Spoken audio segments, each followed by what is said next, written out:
Lua cheia. Ela afeta todo o magnetismo da Terra. Pode afetar a cada um de nós. Isso não é romantismo, é científico.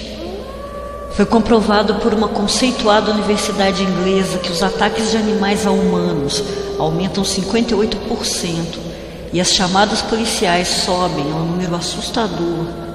Isso também acontece nas emergências dos hospitais. Em uma noite assim, encontrar um lobisomem é apenas questão de oportunidade.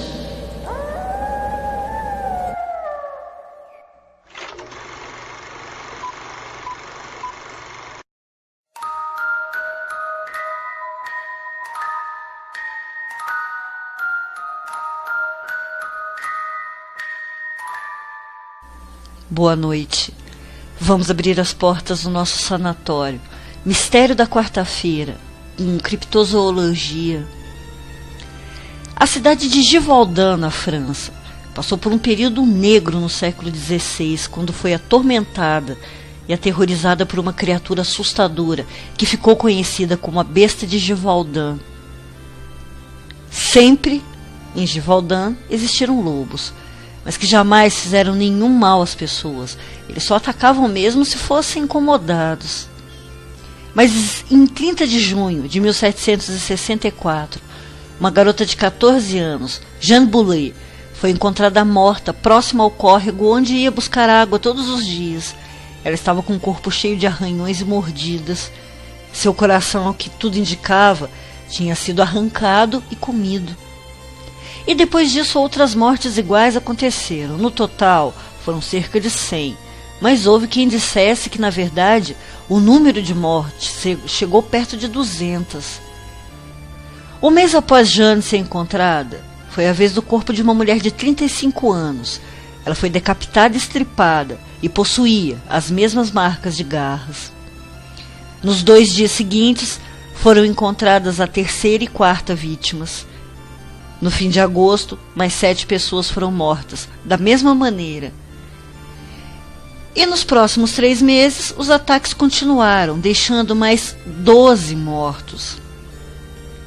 O mais estranho era que as vítimas sempre eram mulheres e crianças.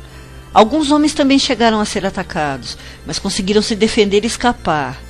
A fera jamais atacava outros animais, o que mais tarde fez com que surgisse a suspeita de envolvimento de pessoas, inclusive o envolvimento da igreja. A maioria das vítimas foi atacada na garganta, sendo que 16 tiveram as cabeças arrancadas e as vísceras comidas. E outro fato que intrigou e chamou mais uma vez a atenção para o possível envolvimento de algum ser humano foi que algumas das vítimas pareciam ter sofrido abuso sexual. Um padre chegou a encontrar uma pegada e fez um molde, que comparado ao tamanho de uma pegada de um lobo normal, chegava a assustar pela diferença.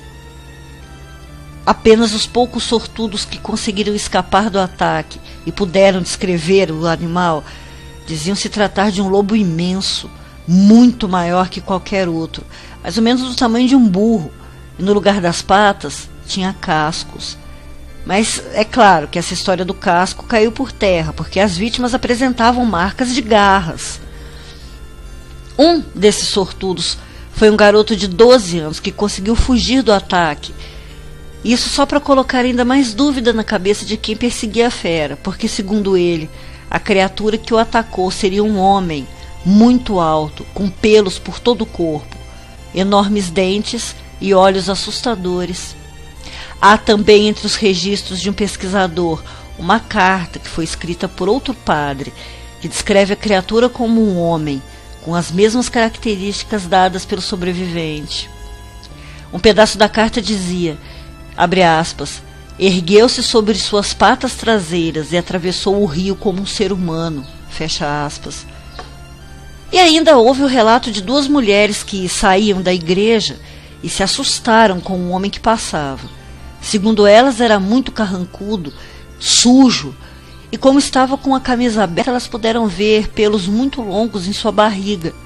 E no dia seguinte, aconteceu mais um ataque na região. De repente, ocorreu algo que parecia ter resolvido o mistério.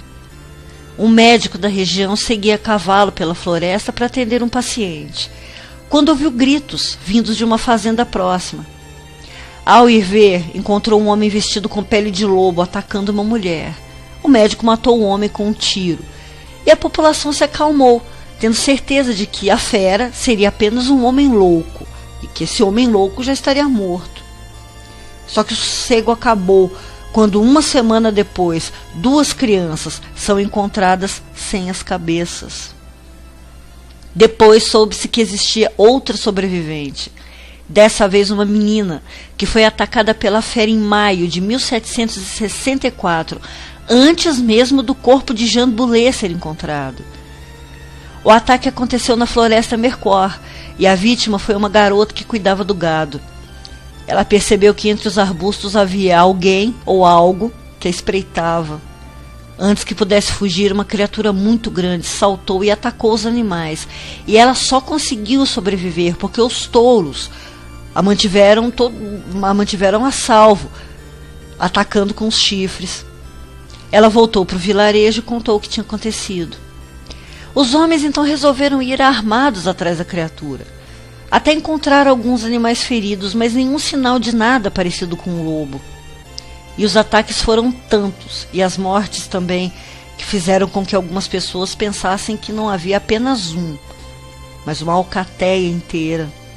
Com o tempo, espalhou-se o boato de que o lobo poderia seguir as ordens de um homem, que diziam se vestir sempre de preto, com roupas de couro, e que era ele quem dizia ao lobo quem deveria matar.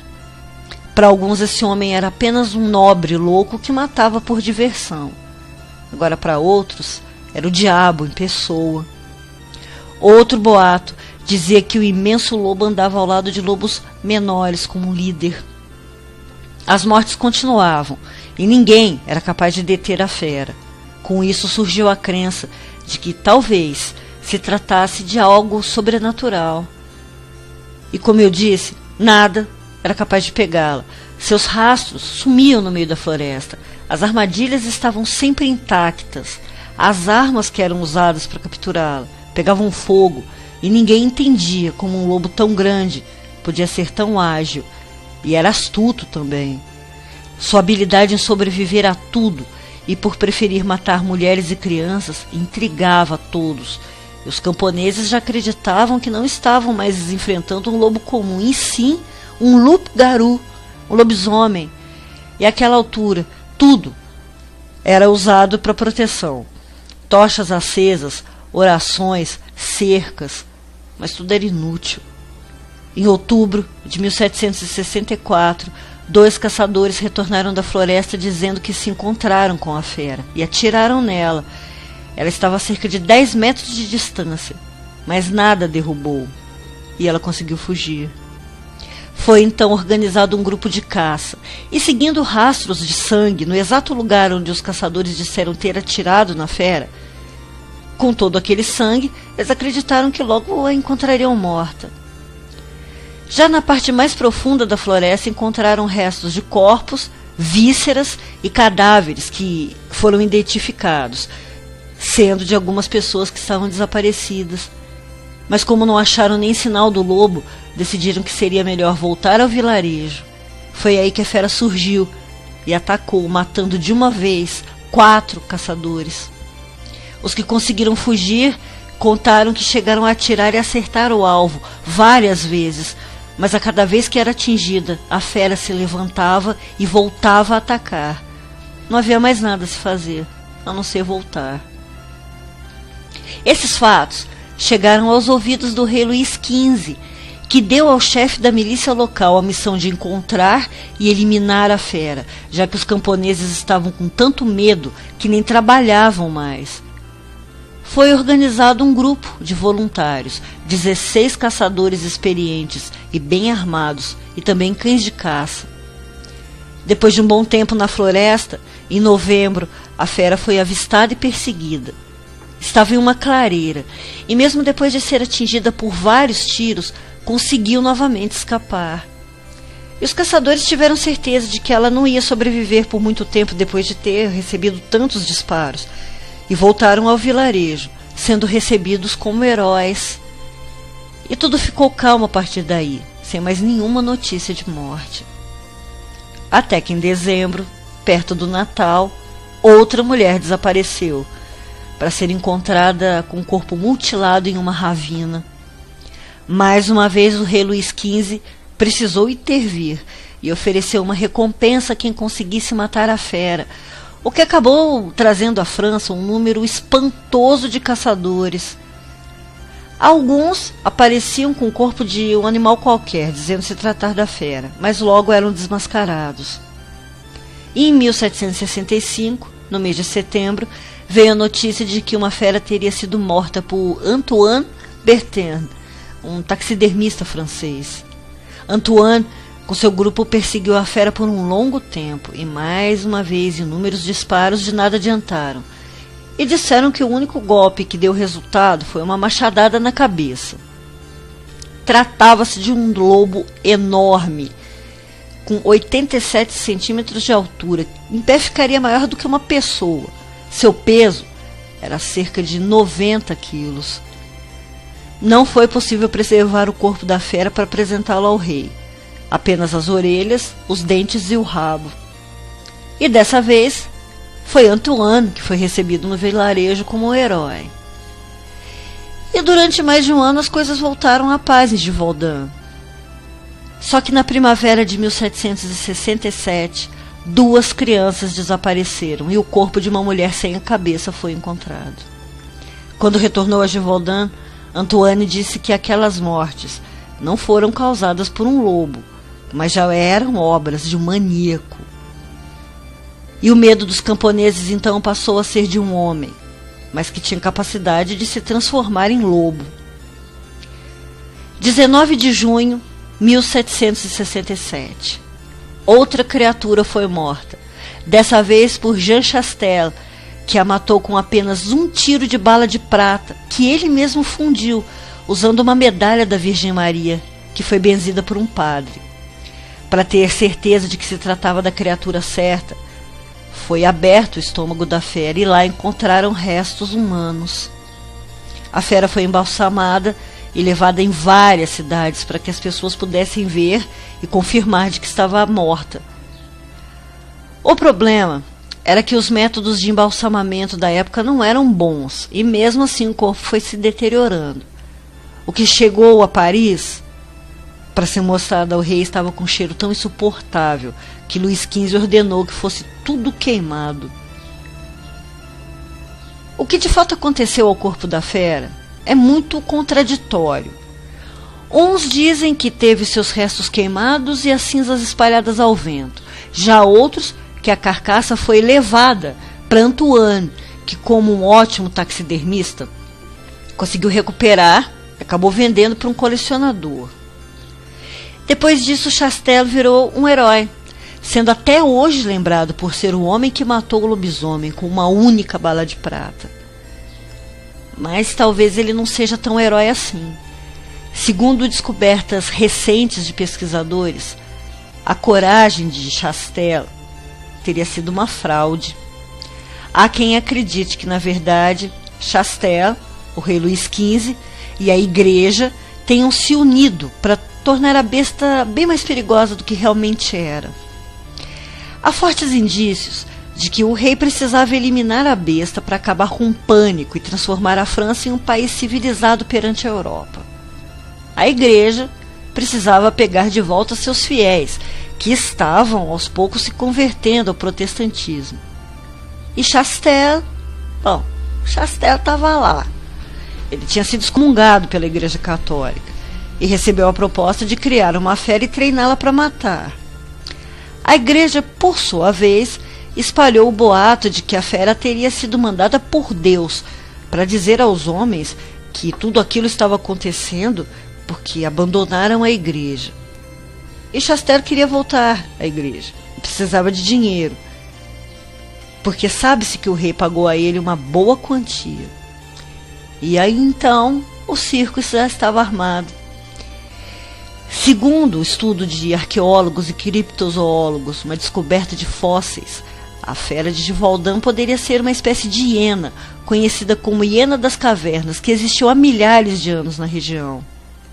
é considerada extinta. Mas se for baseando em casos de animais que também estavam extintos e voltaram a ser vistos em pequenos bandos espalhados pelo mundo, uma ou outra dessas hienas aparecer não é impossível. Essas hienas comiam seres humanos e disputavam com eles o espaço nas cavernas. Se for esse o caso, deu certo, porque a população apavorada de fato voltou à igreja.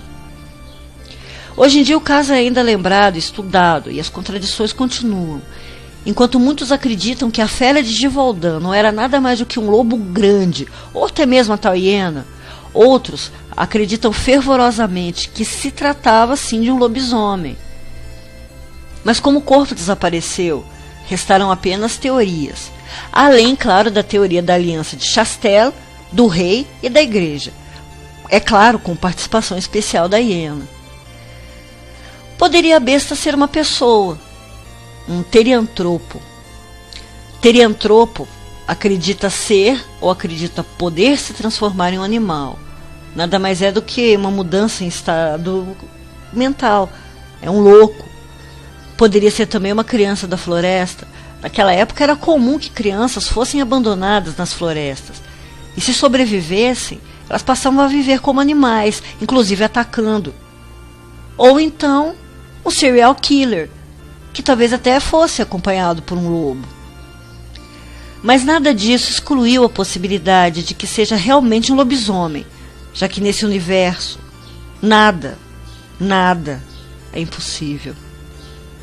Mas a verdade está bem longe de se revelar, e os estudos continuam. Semana que vem eu volto com mais um mistério, difícil de resolver. Doutora Plague, fechando as portas do sanatório. Boa noite. Vão dormir.